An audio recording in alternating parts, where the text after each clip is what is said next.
Hello, hello, la miam miam family. Nous voici rendus à notre deuxième partie sur voilà le récit de notre combat pour devenir parent. Donc on vous avait fait une vidéo introductive. Ensuite on vous a fait la vidéo de la première partie qui portait sur les moqueries, où on vous sensibilisait voilà à la bienveillance. Face à des situations où vous avez des personnes qui n'arrivent pas à avoir des enfants pour une raison ou pour une autre. Et donc aujourd'hui, nous sommes rendus à la deuxième partie de notre histoire en fait. Donc c'est notre combat pour devenir parent. Et dans cette deuxième partie, nous allons parler des diagnostics médicaux parce que c'est une phase super importante qui a été terrible pour nous. Ok. Au cours des bilans, parce qu'au départ, voilà, au fait des bilans gynécologiques, il y a quelque chose qui va pas. Faut savoir que moi, à la base, j'avais des cycles vraiment houleux. Des cycles qui se passaient pas bien, vous voyez.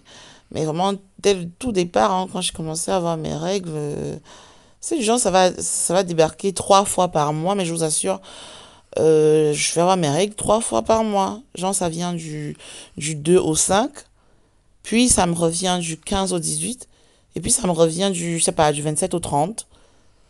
Et puis, ça va disparaître pour 3 mois, 4 mois, 6 mois. J'aurai plus de règles, hein. Puis ça va revenir juste, comment ce qu'on appelle du spotting. Donc ça va venir, ça va faire juste une tache, là comme ça au bout de 6 mois. Puis ça va redisparaître, puis ça va revenir 2 fois par mois. Donc c'est des choses assez bizarres comme ça. Et donc on commence à consulter. Là c'est quand je suis plus jeune, quand j'étais plus jeune. Et voilà, au départ les gynécologues ont dit à mes parents, voilà, il faut juste prescrire des pilules. Je crois qu'on m'avait prescrit des pilules qui s'appelaient à l'époque Stédiril et après on est passé à Mendiril. Ou alors je sais pas si c'est d'abord Mendiril puis Stédiril. En tout cas, c'était ces deux-là. Je m'en souviens bien, ça s'appelait Stédiril et Mendiril. Et moi, j'étais choquée parce que je me disais, mais attends, une petite fille comme ça, à mon âge, au cas est-ce qu'il me donne des pilules, mon Dieu?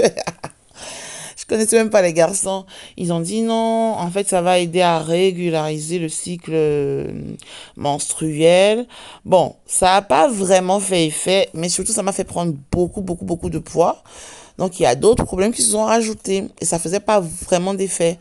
Donc, les années sont passées, les choses s'amélioraient pas beaucoup. Et donc, j'entre dans ma vie de femme et tout.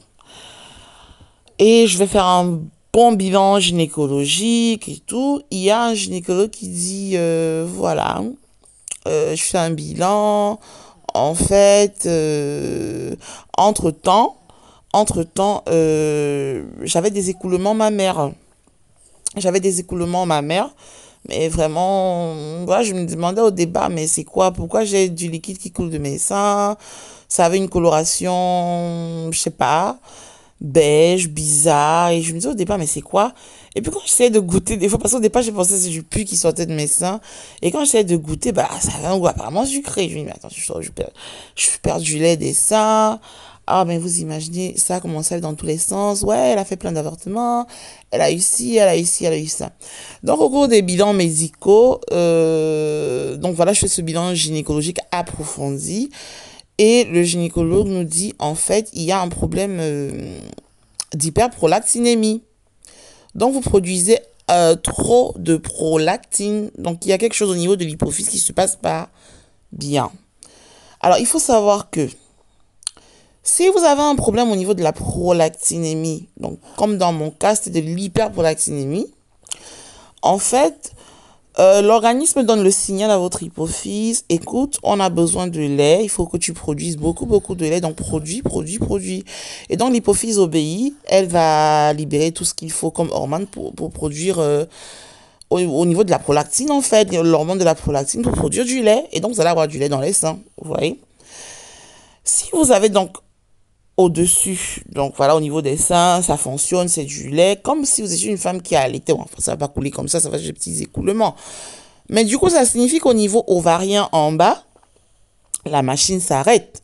Pratiquement, l'organisme, lui, comprend quoi. Je crois que là, je dois être en période sûrement d'allaitement. Il y a une demande en lait.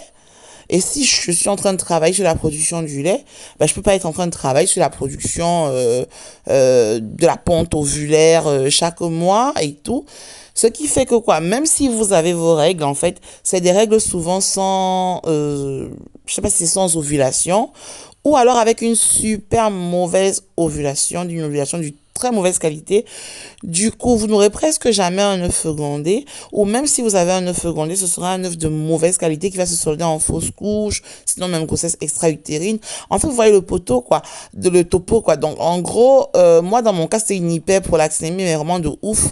Genre, si une femme doit avoir un maxi 20-24 nanogrammes par MOL de prolactine dans le sang, moi, j'en avais carrément plus de 240 nanogrammes. Donc, genre, plus de 10 fois, plus de 10 fois la quantité normale, quoi. Donc, c'est assez grave. Et c'est ce qui expliquait, du coup, tout ce qui se passait depuis des années. Ok, bon, monsieur le gynécologue, qu'est-ce qu'on fait? Il me dit, voilà, je vous prescris tel médicament, puis ça va essayer de résoudre le truc. L'histoire d'abord, c'est de réguler cette prolactinémie, et puis on va voir, voilà, cette hyperprolactinémie qu'on rentre dans les taux normaux, voilà. Donc on commence comme ça, on fait un petit bout de chemin. Ce médicament-là, sincèrement, si après, si vous avez besoin qu'on revienne sur le sujet, parce que là, je vais pas rentrer dans les détails, mais si jamais vous avez besoin qu'on revienne sur le sujet, je suis prête à revenir vous donner le nom du premier médicament, le nom du deuxième médicament, les effets par lesquels je suis passée, les effets secondaires, tout ce qui s'est mal passé, tout ce qui s'est bien passé pendant le traitement, bon, bref.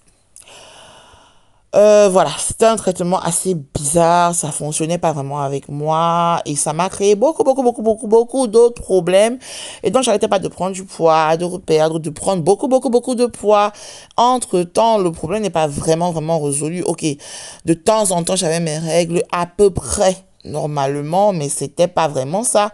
Je continuais à avoir quand même plusieurs mois sans règles ou des mois juste avec du spotting. En fait, ça n'avait pas de sens en gros, quoi. Et même si l'écoulement de ma mère avait quand même cessé, on va dire, mais ça apparaissait de temps en temps, donc ça résolvait mon problème. Et j'avais super mal au bas-ventre. Donc je vais consulter dans une autre clinique, chez un très grand gynécologue, qui lui me dit, écoute, on va faire carrément une radio des trompes. Il me fait échographie pelvienne, bilan gynécologique approfondi, rien. Il me dit, tu sais quoi, on va faire une échographie des trompes. Alors, l'échographie des trompes à l'époque, je vous parle d'il y a plus de une dizaine d'années, l'échographie pelvienne, ça s'appelait, je sais pas si ça s'appelle hystérosalpingographie. Moi, je vais vous dire, alors au fil des années, ça s'est beaucoup amélioré, le confort des femmes dans l'hystérosalpingographie. Aujourd'hui, c'est pas douloureux, ça se passe super bien, la durée est moins longue en fait. Mais moi, à l'époque, quand je fais l'hystérosalpingographie, c'est la radiographie des trompes et à l'époque, c'est super douloureux. L'hystérosalpingographie, si vous vous renseignez à l'époque, c'était vraiment douloureux, c'était une horreur. Ah oui, je crois que j'ai vu mes ancêtres ce jour-là. J'ai tellement pleuré. C'était une douleur atroce, mais c'est sans exagération ce que je suis en train de vous raconter. Il y a un liquide, voilà, qu'ils vont envoyer dans les trompes pour que, voilà, pour avoir une bonne radio, pour qu'on voit ce qui se passe au niveau de vos trompes et tout. Donc, moi, ça a été vraiment, mais vraiment atroce cet examen-là. Je vais jamais oublier ça de ma vie, cette hystérosalpingographie. Alors, au sorti de cet examen, voilà, le gynécologue me convoque un soir.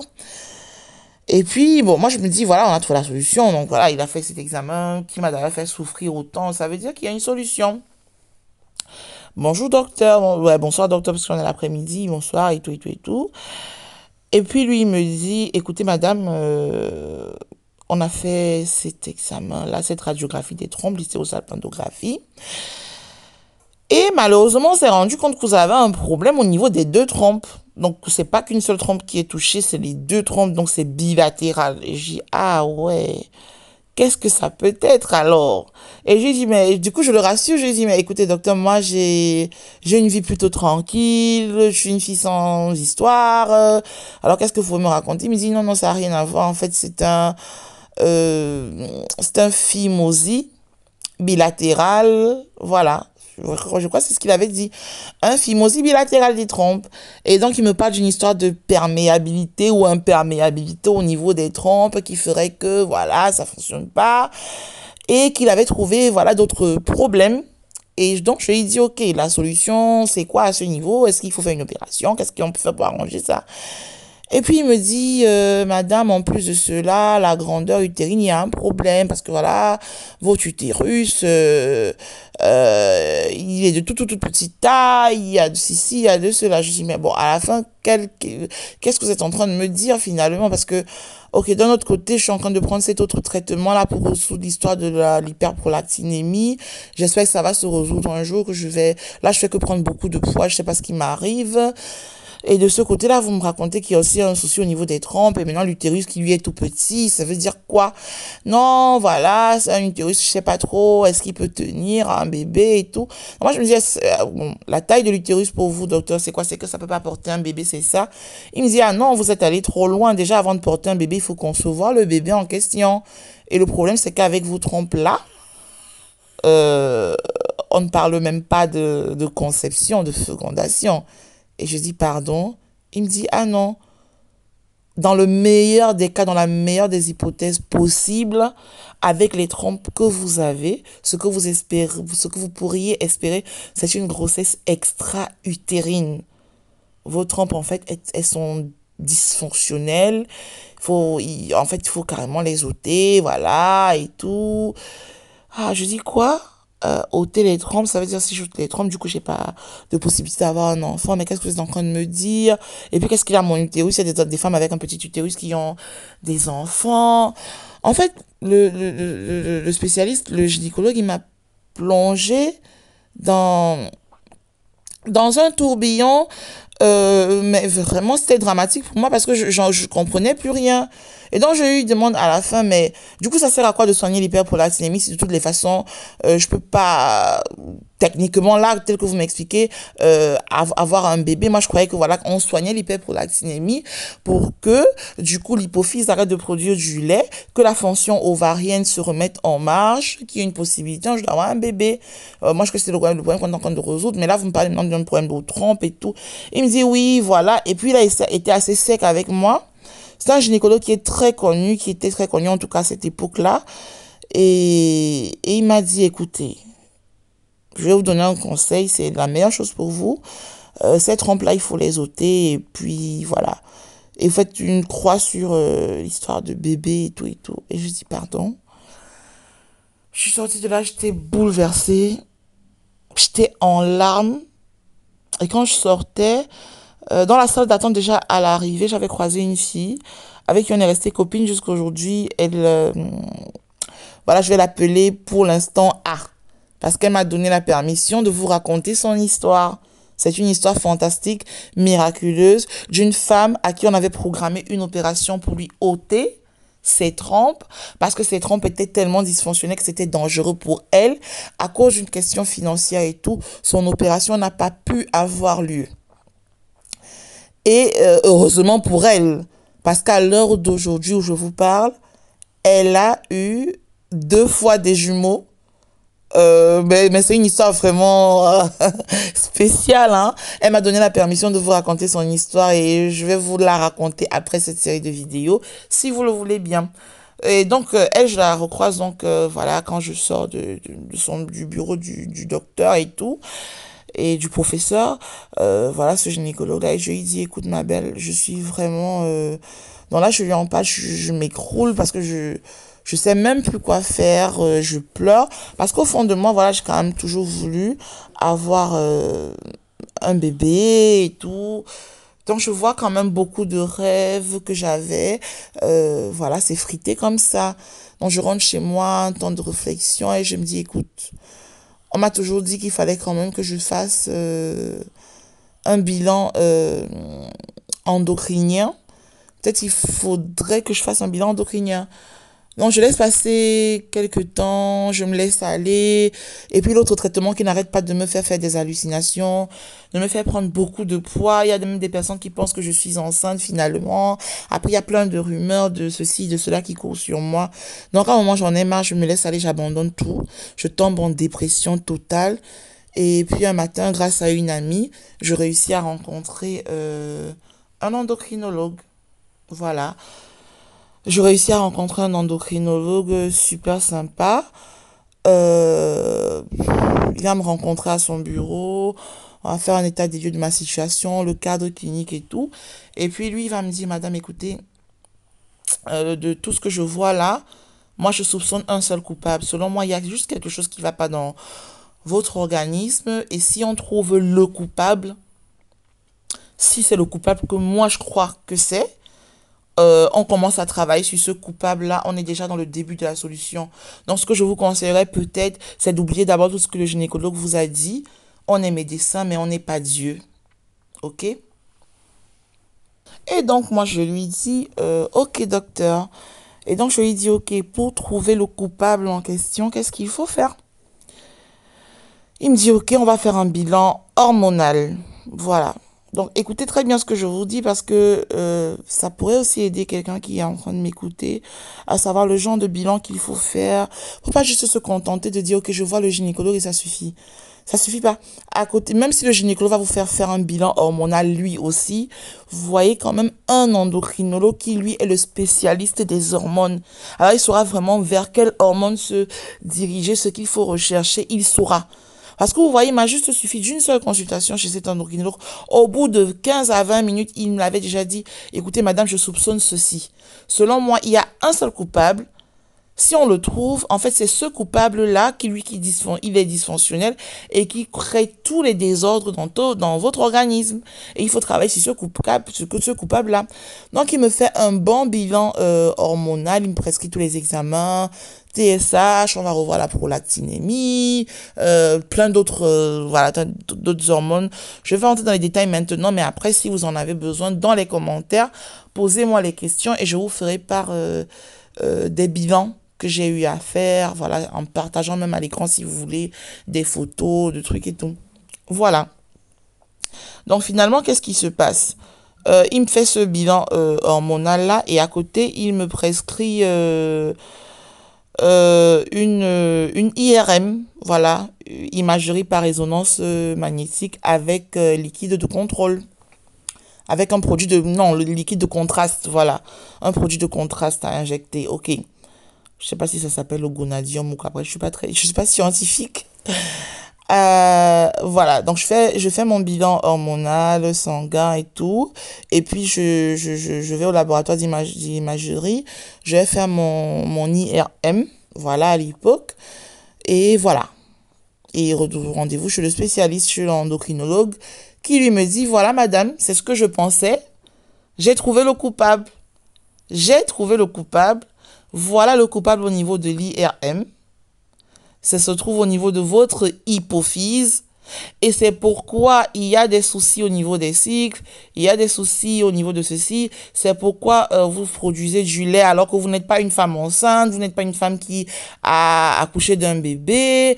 C'est pourquoi il y a tel problème de prise de poids, c'est pourquoi il y a tel ceci, c'est pourquoi il y a techniquement parlant de la stérilité, c'est pourquoi il y a ci, il y a ci. Il me dit en fait le coupable c'est lui.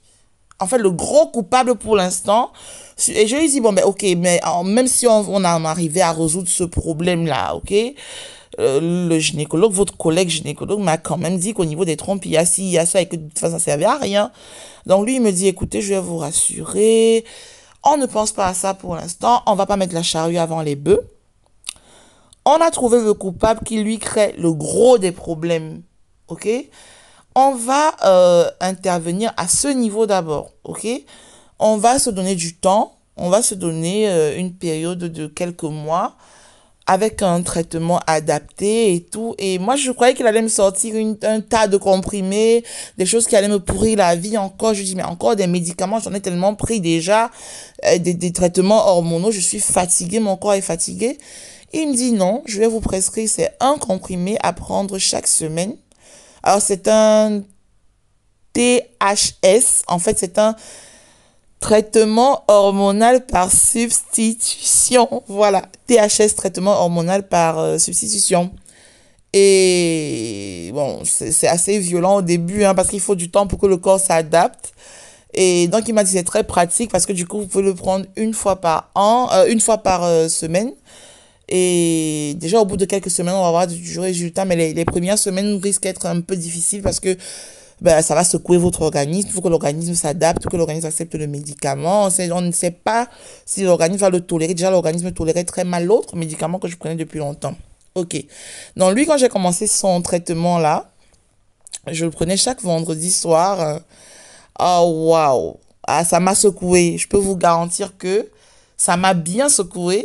Mais la bonne nouvelle que je vais vous annoncer, c'est que au bout de 6 semaines de traitement, j'avais mes règles comme une jeune fille, une jeune femme normale et tout. Et moi, ce que je rêvais, en fait, c'était un cycle qui s'est super bien passé. Bon, j'ai dû me réadapter, hein, parce que c'était comme si j'avais mes règles à nouveau pour la première fois. Et j'étais toute contente. En fait, j'ai dit au médecin, mais waouh, au bout de la 6e semaine déjà, bon, ça a été 6 semaines assez difficiles, beaucoup de céphalées, beaucoup de prise de poids immédiatement, beaucoup d'autres problèmes, les effets collatéraux à côté. Il m'a dit, écoutez, c'est le tout début, au bout de quelques mois, votre corps va s'adapter, ne vous inquiétez pas. Et là, rebelote, au bout de quoi, 26 jours, plus tard, après ce cycle-là, ben, j'ai de nouveau mes règles. Et je me dis, ben, tiens, waouh, je fonctionne désormais comme une vraie femme, vous voyez? Et je remarque que, ben, du coup, j'ai plus de lait qui coule dans les seins, j'ai même plus de gouttelettes. Quand bien même j'essaie d'appuyer pour voir si, ah, rien. Rien ne coule plus et je me dis, waouh, waouh, waouh, waouh. Et j'ai l'impression de renaître, en fait. Il y a beaucoup de choses au niveau de mon organisme qui se remettent vraiment en place. Ah bon, après, il y a certains effets collatéraux que j'ai eu. Et parmi les effets collatéraux, il y avait quand même un effet qui était un peu positif. Une augmentation folle de la libido. Bon, ça faisait partie des effets collatéraux de ce traitement-là. OK? Bon, un des effets collatéraux, comme que je pensais qu'il allait disparaître, c'était cette affaire de prise de poids et tout. Mais ça a été une autre histoire. Bon, faut remarquer que depuis le début de mes traitements hormonaux, où j'ai commencé à exploser au niveau du poids, alors qu'au départ, j'étais une fille plutôt frêle et tout. Donc, ça s'est passé comme ça, et j'étais super contente. On a fait un bilan au bout de quoi, 8, 9 mois de traitement. Et l'endocrinologue m'a dit, écoutez, c'est en train de bien se passer. Euh, On va refaire une IRM de contrôle. On va voir comment ça évolue au niveau de votre hypophyse. Là, on a réussi à bien remettre en place la fonction ovarienne. Vous avez désormais des cycles normaux. Là, il va falloir se donner quelques temps. Chaque organisme a sa façon de réagir. On ne sait pas au bout de combien de temps on pourra dire que vous êtes en train de refonctionner normalement comme une femme. Mais donnez-vous du temps et croyez en vous. Et je lui ai dit, bon, du côté gynécologique, du coup, les trompes, il m'a dit sincèrement, écoutez, madame, n'y pensez pas pour le moment, ne me tends pas la charrue avant les bœufs. Moi, jusqu'à aujourd'hui, je bénis ce médecin.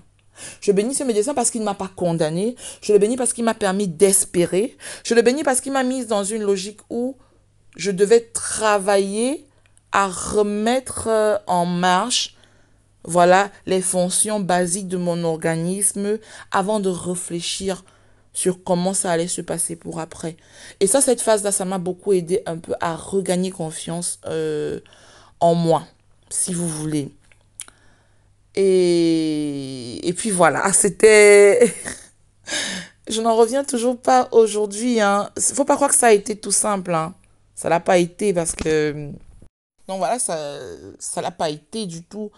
Excusez-moi là parce que je crois que j'ai raconté toute ma vie pendant une dizaine de minutes et j'ai loupé l'enregistrement. Donc là, je suis en train de recommencer cette partie et j'espère que je vais me rappeler de tous les éléments.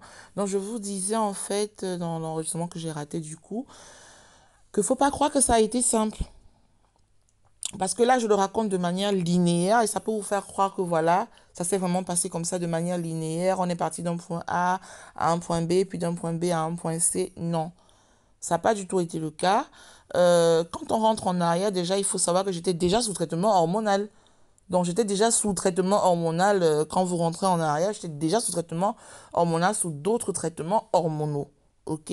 Donc, je prenais déjà beaucoup, beaucoup, beaucoup de traitements hormonaux, ce qui impacte, voilà, ça m'impactait aussi négativement au niveau de mon poids, de ma surcharge pondérale. Quand j'ai commencé tout ce processus, j'avais pas tout ce poids-là. Et donc, j'ai vu mon corps se transformer, j'ai vu mon corps grossir. Tout d'un coup, je me suis métamorphosée. J'arrêtais pas de prendre du poids, de prendre du poids. C'était très difficile à gérer pour moi. Euh, Beaucoup d'autres traitements que mon organisme avait du mal à visiblement accepter. Et à un moment aussi, malheureusement, j'ai dû affronter aussi la perte capillaire. Donc, je perdais beaucoup, beaucoup, beaucoup de cheveux. Mais je perdais vraiment beaucoup de cheveux. Et c'était à la fois le symptôme du problème et l'effet collatéral des médicaments.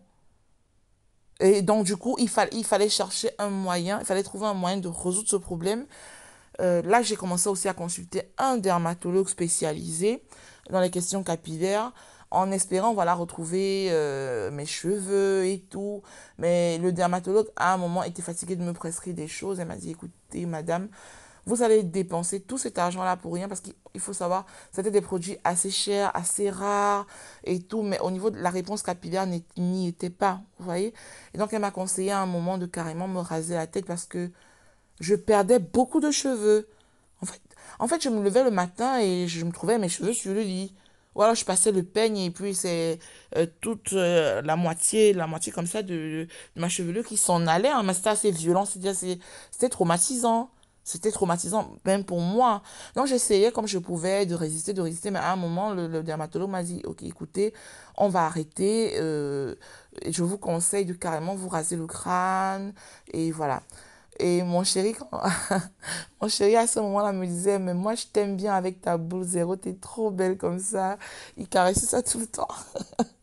Et moi je me détestais comme ça, je me détestais en fait. Parce que voilà, quand je me revoyais comme ça dans le miroir, ça me rappelait en fait que voilà, je perds les cheveux à cause d'un autre problème à la base. Et je commençais à mettre des perruques. Des fois, je laissais pousser mes cheveux. J'adoptais une coupe mini, mais j'avais le crâne complètement dégarni, ça se voyait et ça me foutait la honte. Et puis après, j'ai commencé à faire des tissages qui eux-mêmes ne tenaient pas, c'est une autre souffrance. Donc, ça a été vraiment des périodes assez difficiles de ma vie et ça m'a beaucoup impacté, même dans ma féminité. Et au quotidien, c'était très difficile à vivre. En tout cas, les autres symptômes, euh, les autres effets collatéraux, les autres symptômes voilà, du problème ou les effets collatéraux des médicaments. J'étais très fatiguée, je somnolais beaucoup, j'ai commencé à avoir beaucoup de fourmillements dans les doigts, dans les jambes. C'était le début d'un autre problème, d'un autre effet collatéral de cet autre médicament, mais que j'avais pas encore compris et qui allait beaucoup me pénaliser. Et non, mais c'était vraiment difficile. Moi, je me souviens des scènes où mon chéri arrive et voilà, il me trouve là, je suis couchée et je suis tellement fatiguée. Il dit, mais qu'est-ce qui se passe? Je dis, je sais pas, j'ai l'impression que mon corps ne répond pas. J'essaie de faire des choses, mais voilà, ça prend pas. Je ne sais pas pourquoi, j'ai l'impression que mon corps ne m'appartient plus. Et voilà, dans beaucoup de tâches de la vie quotidienne et tout, voilà, c'est lui qui... Il m'a quand même beaucoup, beaucoup, beaucoup accompagné dans plein, plein, plein de trucs. Donc, je me suis pas vraiment, vraiment sentie totalement seule, je dois dire, à ce niveau-là. À côté aussi, les jolis ongles que j'avais, parce que j'ai toujours eu de très jolis ongles, vraiment. Mes ongles ont toujours été d'une beauté. J'ai jamais eu besoin de les limer ou de faire quoi que ce soit pour qu'ils soient beaux, pour qu'ils poussent sans problème. J'ai commencé aussi à perdre au niveau des ongles. Donc, pour moi, je m'écroulais parce que je me disais, bon, la perte capillaire. Après, la perte des ongles. Après, des problèmes au niveau de la peau, ils m'ont dit, oui, en fait, ça va affecter aussi tout ce qui est périphérique, en fait, au niveau de la peau. Tout ce qui est, c'est ce qui est extensif au niveau de la peau. Donc, la peau, les ongles, les cheveux, c'est tout un enchaînement. Et ce poids qui n'arrêtait pas d'augmenter. Au départ, j'étais une fille toute frêle, toute, voilà. Et j'arrêtais pas de prendre du poids, de prendre du poids. Quel que soit ce que je faisais, en fait, je grossissais. Et c'est comme ça avec les traitements hormonaux, vous n'y pouvez rien. Donc, quand on en arrive à ce traitement hormonal-là, qui se prend une seule fois par semaine, moi, je me dis, OK, on a trouvé la grande solution. Voilà, ça va résoudre mon problème. Je vais avoir moins de soucis. Même si ça a résolu beaucoup de problèmes, ça m'a aidé quand même à retrouver une certaine normalité dans mon quotidien. Ça a aussi apporté son lot d'effets collatéraux, ça a apporté son lot de problèmes. Et j'étais vraiment fatiguée en fait. Parce que je disais au médecin, ça fait tellement d'années, ça fait tellement de temps que je prends des traitements hormonaux et je crois que mon organisme aussi commence à être fatigué de tout ça. Je commence à même me demander qui je suis réellement parce que la personne que je vois dans le miroir et la personne que je pense être, bah, c'est pas moi. Déjà, il faut noter que ce traitement-là, pour l'avoir, il fallait passer la commande en pharmacie. Donc, c'était pas du genre, vous allez à la pharmacie quand vous allez prendre du paracétamol et vous demandez le paracétamol, on vous donne le paracétamol en pharmacie, vous rentrez chez vous, non. Il fallait passer la commande du médicament, attendre qu'il arrive. Donc, du coup, il se prenait qu'une seule fois par semaine et c'était assez rude. Le médecin avait raison, il m'aurait fallu quelques mois déjà pour que mon corps accepte le médicament. Donc, du coup, nous, on a un peu tout réadapté. Pour que je supporte mieux le médicament, je le prenais en fin de semaine, donc genre les vendredis. Pour que comme ça, du coup, si ça me menace beaucoup, que ce soit genre le samedi et le dimanche, j'ai au moins le temps d'encaisser pendant le week-end et de gérer les autres effets collatéraux au courant de la semaine. Donc c'était très handicapant. Ça a été des moments d'extrême souffrance, mais au moins à côté, je voyais les bonnes choses qui se passaient. J'avais des cycles normaux de 25, 26 jours, des fois 27 jours, mais en général, c'est 26 jours. Et j'avais jamais eu des cycles aussi bien dans toute ma vie, d'avoir mes règles chaque mois, comme n'importe quelle femme. Et donc, je revenais beaucoup sur cette question au niveau du médecin. Je lui disais, OK, du coup, qu'est-ce que je fais? Je repars vers le gynécologue, histoire de savoir pour les trompes ce qu'il y a à faire, pour l'utérus, du coup, le problème dont il parle et tout. Et, et lui, il m'a dit non, pour l'instant, concentrons-nous d'abord au niveau de ce problème-ci, qui est le plus urgent. Et donnons déjà le temps à votre organisme, madame, de retrouver beaucoup de normalité. Et puis, petit à petit, on pourra envisager des choses. Allez-y, étape par étape, ok? Voilà, parce qu'il m'a dit, en l'état actuel des choses au niveau, en tout cas endocrinien, au niveau hormonal, c'était une stérilité de fait. Parce que le corps fonctionnait en mode hyperprolactinémie. C'était comme une femme en fait qui est en train d'allaiter un bébé. En fait, le corps, lui, il fonctionnait à produire du lait au lieu d'assurer la fonction ovarienne chaque mois. Vous voyez. Après, je vais vous faire noter une chose, hein. Vous pouvez avoir ce même problème et ne pas forcément, comment je veux dire, manifester les mêmes symptômes, ok? Chez moi, les symptômes étaient très évidents, genre le lait qui coule, les règles qui viennent pas, aménorrhée, dysménorrhée, ou je sais pas comment appeler, aménorrhée sévère et tout et tout. Parce que pour moi, le problème était quand même assez grave, si on va dire, au niveau voilà, de la symptomatologie. Après, vous pouvez avoir le même problème, mais ça pourra peut-être être asymptomatique chez vous. Vous aurez l'impression que ben, vous, ça va, vous n'êtes pas concerné parce que de vos seins, vous ne voyez s'écouler aucun liquide. Vous semblez avoir vos règles chaque mois. Donc pour vous, ça va. Et pourtant, quand on va faire des analyses, on va voir que vous faites quand même de l'hyperprolactinémie. Et pourtant, quand on va faire des analyses, pour ça, on va se rendre compte que vous n'ovulez pas à tous les cycles, ou alors vous ovulez, mais vous faites d'une très mauvaise ovulation. Et une très mauvaise ovulation signifie que vous produisez du coup de mauvaises œufs qui, eux, ne peuvent ou pas être fécondés ou alors sont mal fécondés et ça se solde peut-être en fausse couche ou en GEU, donc grossesse extra-utérine. Voilà pourquoi je conseille aux femmes de vraiment faire des bilans assez poussés. Ok? De vraiment faire un bilan assez poussé parce qu'on ne sait jamais.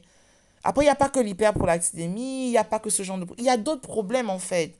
Donc ne vous contentez pas de dire, ok, ça semble aller et tout, non. Si vous voyez au bout d'un moment que ok, ça vient pas et tout, essayez d'aller voir les spécialistes, ok. Voyez un gynécologue, voyez un endocrinologue. Dans certains cas, voyez même un hématologue parce que vous pouvez avoir d'autres problèmes. Il y a d'autres dysfonctionnements que moi j'ai découvert après que j'avais, je ne savais pas et qui malheureusement m'ont conduit à beaucoup de problèmes plus dramatiques dont je vais vous faire part dans la prochaine vidéo. Donc en fait, je voulais juste vous souligner ça. Donc tout ce qu'il y a eu comme souci, parce que quand je raconte comme ça, là, ça semble très facile à entendre, très joli à entendre. On se dit, bon, ça a été assez linéaire. Elle a fait A et puis elle a fait B, puis elle a fait C. Non, ça n'a pas été comme ça. Donc, ça a été très compliqué. Et quand je suis retournée voir le gynécologue en question, au bout de quoi, peut-être, ouais, 6 à 8 mois de traitement au niveau avec l'endocrinologue, rebelote, il m'a redit la même chose, hein. Il m'a dit non, les trompes, il faut les ôter carrément parce que ça va servir à rien du tout. Le problème, il est là et ça peut être résolu autrement que par voilà, amputer les trompes en fait. Et qu'au niveau de l'utérus, voilà, la taille de l'utérus n'était pas bonne et tout. Et que pour lui, en fait, il fallait même pas parler d'utérus qui puisse accueillir un bébé parce que de toutes les façons, les trompes n'auraient pas permis la fécondation pour arriver à ce bébé-là. Et j'étais vraiment anéantie. En fait, j'en étais arrivée à un niveau où je voulais même plus parler en fait avec le gynécologue. L'endocrinologue, lui, il semblait vraiment très rassurant. C'est pas genre, il me cachait que voilà, tout va bien, vous allez à tout prix avoir un enfant, non. Mais il me disait, ok, allons-y pas à pas, focalisons-nous d'abord déjà sur ça. Bon, je voulais juste vous faire part aujourd'hui des, grosso modo, euh, des diagnostics médicaux, histoire de vous mettre un peu dans le bain, vous voyez. Mais j'insiste vraiment sur un point. Ne pensez pas que ça s'est passé de manière linéaire, genre, ok, on est parti d'un point A à un point B, puis d'un point B à un point C. Non. Là, je vous raconte ça dans vraiment l'espace d'une seule vidéo. Je fais vraiment une sorte de résumé, ok? Et j'ai pas voulu préparer, genre, point par point. Ça va, je voulais vraiment que ça vienne de mon cœur, voilà, pour vous raconter les parties les plus marquantes. Mais ça a été un parcours vraiment difficile, ça a été éprouvant parce que j'arrivais même pas à me projeter souvent, j'arrivais même pas à penser à ce que ce sera dans un mois. Et une chose que je voudrais préciser, dans tous ces traitements dont je vous ai parlé, j'avais des analyses, des contrôles, analyse de sang, analyse de laboratoire et tout, une fois par mois. Il fallait aussi faire un bilan, savoir comment c'est en train d'évoluer, doser la prolactine, doser les hormones de la thyroïde, doser ceci, doser telle chose dans le sang, faire la recherche de ceci. Voilà, c'était ce qui fait qu'aujourd'hui, les seringues, ça me fait plus peur. Parce que voilà, j'ai tellement fait de tests, de tests, de tests chaque mois. Des fois, le médecin, et puis il faut voir le médecin chaque mois, 2 fois par mois, voir 3 spécialistes différents. J'avais finalement l'impression de passer ma vie dans les hôpitaux et j'en avais marre. J'en avais marre parce qu'en fait, j'avais juste besoin de quelqu'un qui me dise, OK, tout ce que vous êtes en train de faire va quand même aboutir à la conception d'un bébé un jour. Et ça, j'arrivais pas à avoir cette réponse-là. Par contre, ce que moi j'ai apprécié sur l'endocrinologue, mais je vous dis, je remercierai toujours cet endocrinologue, c'est qu'il m'a dit, écoutez, on ne peut pas prévoir l'avenir, ok? Mais au moins, ce qu'on sait, c'est que si on commence à travailler sur le gros du problème, on est en train d'aller petit à petit vers la solution. Donc, travaillons déjà à ce niveau, histoire de tout remettre en ordre en vous. Et puis après, ça se verra. Donc, moi, ça m'a beaucoup apaisé, en fait. Il n'a pas été, il n'a pas condamné. Et moi, je sais pas comment je peux expliquer ça, mais j'ai beaucoup apprécié le fait qu'il ne me ferme pas toutes les portes, en fait. Même s'il voilà, il refusait de se prononcer et dire oui, ce sera possible. Mais moi, il me disait, ok, pour l'instant, faisons d'abord ceci et puis on verra pour après. Moi, j'ai beaucoup, beaucoup aimé ça. Il faut savoir qu'après, j'ai revu le gynécologue et ben, c'était rebelote pareil, hein. Madame, de toutes les façons, il faut ôter les trompes parce qu'elles sont problématiques, ces trompes-là. Il y a ce problème au niveau, je sais pas, de la perméabilité ou de l'imperméabilité. Donc, c'est des trompes qu'il faut ôter. Et puis, je lui ai dit, bon, au niveau de l'utérus, du coup, pourquoi vous dites qu'est-ce qui se passe au niveau de l'utérus? Il m'a dit, bon, l'utérus, n'en parlant même pas de savoir s'il peut accueillir ou pas accueillir un bébé pour que le bébé grandisse. De toutes les façons, au niveau des trompes, la fécondation ne peut pas être faite avec ces trompes-là. Et ces trompes sont un danger pour vous, comme je vous ai dit, parce que dans la meilleure des hypothèses, même si vous arriviez à avoir une fécondation, ce serait automatiquement une grossesse extra-utérine. Donc, il faut ôter ces trompes-là. Donc, franchement, moi, j'étais juste anéantie, en fait. J'étais juste anéantie et des fois, je me posais vraiment des questions et je me disais, waouh. Au fond de moi, vraiment chacun sent, hein. Et moi, j'ai des amis elles ont fait le choix de ne pas avoir d'enfants. Moi, je respecte ça. Mais moi, j'avais toujours dit au fond de moi, voilà, j'aimerais un jour avoir un bébé à moi, un enfant à moi, voilà, un petit bout de chou. Donc moi, c'était quand même, je savais, en même temps, même si j'étais, voilà, dans ma carrière et tout, je savais que je voulais avoir un enfant un jour. Et voilà, j'étais dans un tourbillon comme ça et je savais plus où j'en étais avec ma vie, en fait. Et ça a été très, très, très difficile. Je pourrais revenir après point par point sur certaines choses si ça vous dit approfondir. Mais voilà, je voulais vous donner en gros ce que ça a été au niveau des diagnostics médicaux. Donc la prochaine vidéo va porter sur la petite lueur d'espoir qu'on a eue à un moment et qui malheureusement s'est soldé brutalement, quelque chose de traumatisant, voilà, qu'on va partager avec vous. Donc on va aborder ça dans la prochaine vidéo dans quelques jours. Laissez-nous des commentaires, des likes, voilà, et n'hésitez pas à nous dire s'il y a un point de cette vidéo sur le domaine médical où vous voulez qu'on revienne. Il n'y a pas de souci, ça pourra se faire. Et voilà, j'essayais juste voilà, de vous mettre dans le bain au niveau aussi du diagnostic médical, de vous donner idée de ce que ça a été et gardez courage, gardez espoir. Le meilleur reste à venir pour vous aussi. Complément d'information, la Miam Miam Family, excusez-moi. Complément d'information, quand je vous ai parlé des cheveux que je perdais, des ongles que je perdais du coup, qui s'abîmaient, des problèmes à la peau et tout, toujours via le dermatologue, on a commencé à me faire beaucoup de supplémentation vitaminique. Et pendant longtemps, j'ai fait une cure. C'était un médicament qui s'appelait Cystine B6 Bayeul, je crois. C'était, je crois, de la vitamine B. Et voilà, et ça m'avait beaucoup aidé. Il faut dire que ça m'avait beaucoup aidé quand même à soulager certains effets secondaires. Et quand je vous ai parlé du moment où j'ai commencé à ressentir des sortes de fourmillements dans les jambes, dans les bras des fois, c'était des fois au réveil, des fois quand je restais longtemps assise et tout, et que c'était en train de m'emmener vers un autre problème encore plus grave que j'imaginais pas, en fait, ça m'a carrément conduit à des sortes ça s'appelle des paresthésies, vous voyez. Et le premier épisode que moi j'ai eu, j'étais au travail, j'étais au bureau, j'étais assise et je travaille normalement. Et voilà, le soir, il fallait se lever pour rentrer. Et moi, j'ai voulu me lever et mes jambes ne réagissaient pas. Et là, ça a été une panique totale pour moi. Bon, après, ça a pu se résoudre. Après, c'était une longue histoire. Et puis, un autre jour, au belote, ça s'est passé, mais c'était plutôt avec, genre, je crois, mon bras droit ou bien mon bras gauche. Voilà. En fait, j'ai choisi de prendre ou le bras ou la jambe et ça se passait comme ça. Et là, tout de suite, j'ai essayé de revoir le spécialiste et je lui ai dit, mais il y a quelque chose qui se passe.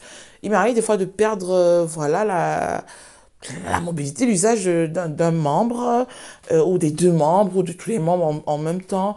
Bon, des fois, ça peut être très bref, ça peut durer peu de temps, quelques secondes, quelques minutes, ou durer un peu plus longtemps. Est-ce que j'ai un peu peur? Moi, ça commence à me faire paniquer, ça commence à me faire flipper. Et lui, il me dit non, ça peut pas être l'effet du médicament, ça n'existe pas, c'est pas comme ça. Vous savez quoi? Quand il y a la révision de la notice de ce médicament un an plus tard, on se rend compte qu'en fait, ça a été intégré dans la notice. Et donc, moi, j'ai dit, mais vous voyez, ça faisait partie des effets secondaires. Et donc, c'était un effet secondaire de ce médicament-là qui, avec le temps, après, chez moi, c'est plutôt aggravé. Donc, vous voyez comment le parcours pour devenir parent chez nous, ça nous a coûté, hein. Ça nous a coûté, mais vraiment cher. Et aussi, je voulais vous ajouter quelque chose que je suis en train d'oublier. Voilà, je m'en suis souvenu. Donc, bon, on va revoir un gynécologue qui est voilà, le fidèle partenaire de l'autre gynécologue. Non, non, non, non, non, non. Ça, c'est un... Non, ça, c'est pas l'autre gynécologue. En fait, c'est un gynécologue, lui, italien, qui me reçoit. Voilà, c'est un gynécologue assez âgé. Voilà, presque à la retraite, qui me reçoit à l'époque. Et voilà, lui, il n'a pas demandé à refaire la radiographie des trompes. J'ai l'impression qu'au début, je vous ai trop dit échographie des trompes. C'est radiographie des trompes. La radiographie des trompes qui s'appelle l'hystérosalpingographie que j'ai faite. Et donc, lui, quand je le vois, du coup, on reparle de tout ça, de la situation et tout. Et lui, il me dit, écoute, Parce que moi, je lui ai dit, cette histoire de rétrécissement des trompes et tout, ça veut dire quoi? Est-ce que j'ai eu une infection un jour d'où ça sortirait? Je sais pas moi. Il m'a dit non, c'est pas forcément une infection, ça peut avoir d'autres causes et tout. Et il m'a dit, il y aura quand même une solution qui pourrait être, quand même, on va quand même passer par la case opération. Mais je te garantis rien parce qu'au sorti de l'opération, il pourrait quand même se trouver que tu n'aies plus de trompe au sorti de l'opération. On peut faire une chirurgie, mais au sorti de la chirurgie, t'as plus de trompe quand même. Et j'ai dit, quoi? Mais en gros, moi, j'en revenais pas. Je lui ai dit, bon, bah, si une chirurgie peut être réalisée, parce que je crois que c'était pas une histoire de perméabilité ou d'imperméabilité, mais je crois que c'est une histoire de rétrécissement des trompes, hein. En fait, c'est une histoire de phimosie, phimosie tubaire ou phimosie des trompes, phimosie bilatérale des trompes, en tout cas. Dans mon cas, c'était bilatéral, en tout cas. Et donc, ce gynécologue italien, presque à la retraite, très compétent, me dit, voilà, il peut y avoir une solution qui pourrait être quand même, ça va quand même passer de toutes les façons par la case intervention chirurgicale. Mais le problème avec ces interventions, c'est que au sorti de l'intervention, tu pourrais quand même te retrouver sans trompe. Donc pendant l'intervention, on peut perdre les trompes ou alors on peut perdre une des trompes. Et franchement, je ne sais pas. Donc lui, ce qu'il m'a conseillé, il m'a dit, écoute, t'es super jeune. Et il y a beaucoup de problèmes parce que là, c'est aussi, ça s'appelle aussi une stérilité tubaire, ce problème-là, de phimosie de trompe. C'est une stérilité tubaire, donc une stérilité qui s'explique par un problème au niveau des tubes de Fallope qui sont des trompes, en fait. Et il me dit, écoute, ok, il y a plusieurs niveaux de stérilité chez toi, stérilité hormonale à cause d'une formation sur l'hypophyse qui après est allé appuyer sur la prolactinémie et tout, et tout. Ça faisait beaucoup de problèmes en même temps. Il me dit, écoute, là, focalise-toi sur les autres problèmes et puis petit à petit, on va évaluer cela, ok? Et donc là, je change aussi de... Je revois là une autre endocrinologue, une très grande professeure qui aujourd'hui, elle est à la retraite depuis quoi, 7 ans. Voilà. Et cette professeure en endocrinologie me reçoit et elle m'a dit très honnêtement, parce qu'elle était vraiment à quelques temps de sa retraite, elle aussi, et je l'avais vu parce qu'elle était vraiment à la pointe, en tout cas au niveau européen, c'était elle. Et donc je lui ai dit, écoutez, j'ai vraiment besoin d'avoir des réponses parce que je suis un peu perdue. Et elle était dans une sorte de... En fait, dans son pavillon, il s'occupait de l'endocrinologie en général, mais aussi des problèmes liés aux problèmes d'infertilité, et tout, donc il suivait aussi les couples dans les problèmes d'infertilité. Donc, elle était vraiment spécialisée dans le domaine. Et il y avait une équipe de gynécologues avec elle et d'autres spécialistes, voilà. Et donc, elle, ce qu'elle me dit, c'est, écoute, ok, moi, je suis de l'avis de l'autre endocrinologue. Là, pour l'instant, ce qu'on va faire, c'est qu'on va juste se concentrer au niveau de ce problème hypophysaire chez toi. On va continuer le traitement. On va voir jusqu'où les choses nous emmènent. Et on va pas penser au reste. Il faudrait d'abord, parce qu'en fait, si vous voulez, il y avait une sorte de formation au niveau de l'hypophyse. Et il fallait s'assurer que cette formation ne continue pas à grossir. Parce que si ça continue à grossir, je courais aussi le risque de devenir aveugle. Voilà. Donc, si ça continue à grossir, ça appuyait sur mon nerf optique. Et si ça appuyait sur mon nerf optique, je devenais aussi aveugle. Donc, en plus de tous les problèmes, je risquais aussi de devenir aveugle. Il y avait déjà les trucs de paresthésie de temps en temps. Il y avait la prise de poids, il y avait la perte des cheveux. Il y avait... En réalité, j'étais juste anéantie. Et moi, à un moment, j'ai dit à mon mari, mais c'est trop. Je crois que c'est trop. Je sais pas ce que j'ai fait pour mériter ça. Et j'ai l'impression que le ciel me tombe sur la tête.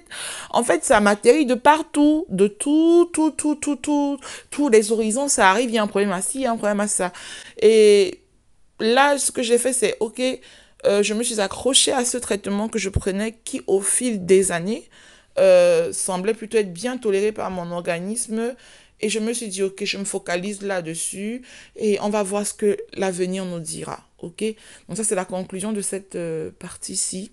J'espère que vous avez aimé me suivre et voilà. À bientôt pour la partie 3. Ciao.